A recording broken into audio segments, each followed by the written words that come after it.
Palm Sunday. I don't have any palm fronds, but I dug these fern pieces out of the garden waste in case I need to do some hosannas after a while. I did hear that there's a mega church in Texas that's still meeting. Apparently the word mega didn't cue them in on the fact that they are large. I read that on Politico, I think. It might be an old article. I'm not the news. Ask Jess. I also heard that the Hasidic community in Brooklyn was having a hard time because they keep having big gatherings. My source on that was super reliable. My friend Carolyn saw it out her window in Brooklyn and wrote about it on Facebook, so gospel. But anyway, all these things made me think that maybe I should bring everyone a good word at home so they don't feel like they have to go out to church for Palm Sunday. So this is a verse that I found sometime this week, but about the middle of the week I ran across it. And I read it to my kids, and maybe you want to read it to yours. It's Deuteronomy 22:18. If a man have a stubborn and religious son, which will not obey the voice of his father or the voice of his mother, and that when they have chastened him will not hearken unto them, then shall his father and his mother lay hold on him. Now, that could be daughter too, I assume. Okay. Lay hold on him and bring him out into the elders of the city and unto the gate of his place. And they shall say unto the elders of his city, this our son is stubborn and rebellious. He will not obey our voice. He is a glutton and a drunkard. Now, if you're not dealing with gluttons and drunkards, you could change it to say like, he stole his brother's Lego head, so I had to listen to that crap for an hour and a half. Or he hitteth his brother in the face with a curtain rod for beating him at Monopoly. You know, just whatever applies in your house. And all the men of this city shall stone him with stones that he die.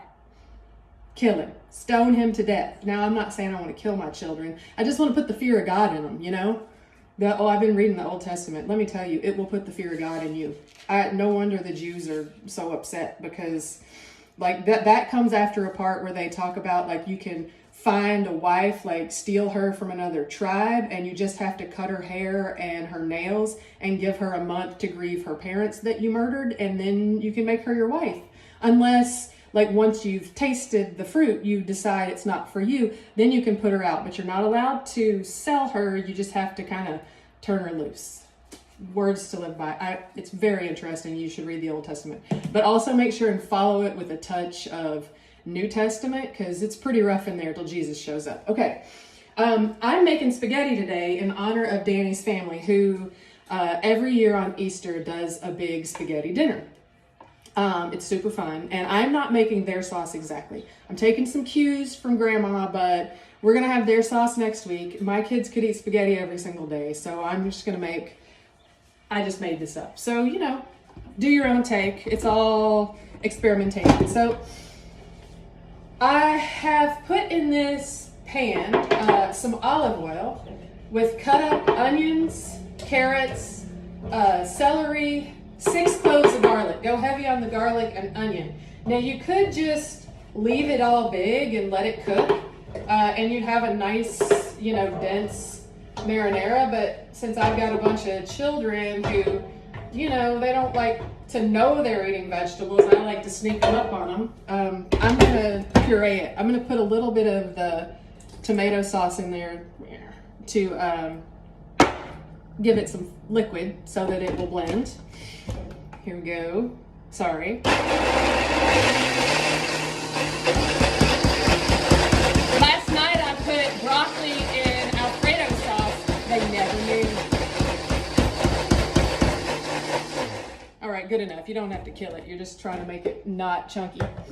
I'm gonna put that down there. You might want your scooper. I don't know if you have a spatula. I'm sure everyone in the kitchen has a spatula, but you need this sucker right here, because it's the only way to get stuff out and feel like you're getting it all. Like, there will come a day when you are mayonnaise poor, and the spatula will make that day turn around right quick. Like when the tuna's already in the bowl and, what are you gonna do? All right, well, that's most of it. I might come back later. So get you some good, these are just crushed tomatoes. You can use whole ones and just mush them up if you want. I'm using crushed. I turn it on pretty low. Well, you can kind of get it going on a higher temperature if you want, and then turn it down. Let's bring it over here so it's not so far away. It's not hot, not too hot. I have got like asbestos fingers. I just try to pick up everything as if that's okay, and sometimes it goes really wrong. I'm gonna put a little tomato paste. So it makes it, I don't know, a little denser or something. I'm gonna put some Italian seasoning, just dried seasoning. Actually, that comes out way too slow for my taste. Just, you know, a handful or whatever. I'm gonna put a handful of basil in there too. I would usually put fresh basil in a little later, and I might, but I don't have as much as I wish I did on my plant right now, so I'm just gonna put some dried. Bay leaves go in everything. Now, I am told by Danny's people that oregano does not go in the spaghetti sauce. Oregano is for pizza, so don't be tempted unless you are, and then put it in there. I don't care, it's your sauce. Okay, so, I also put like a spoonful of sugar, or you know, you don't have a spoon, you can put a pinch of sugar in there. We want some salt, a little pepper,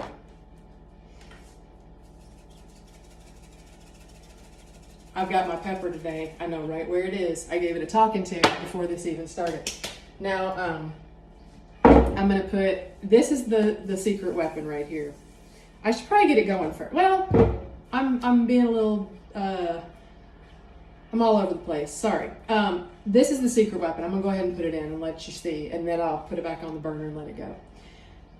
So I got this from Grandma Rosemary, and I think they all do this over there, but she puts a whole pork chop in her sauce. Now, this could be a more vegetarian friendly sauce, and probably should be, but I bought Danny's pork chop for next week, so this pig had already given his life, and therefore he's gonna marinate and take a bath in my marinara today. Sorry, piggy. Okay, and oh, here's a few more things. Hold on, let me get it out of the refrigerator. Wine. Now, usually I would put red wine in there because that's what I would be drinking with dinner.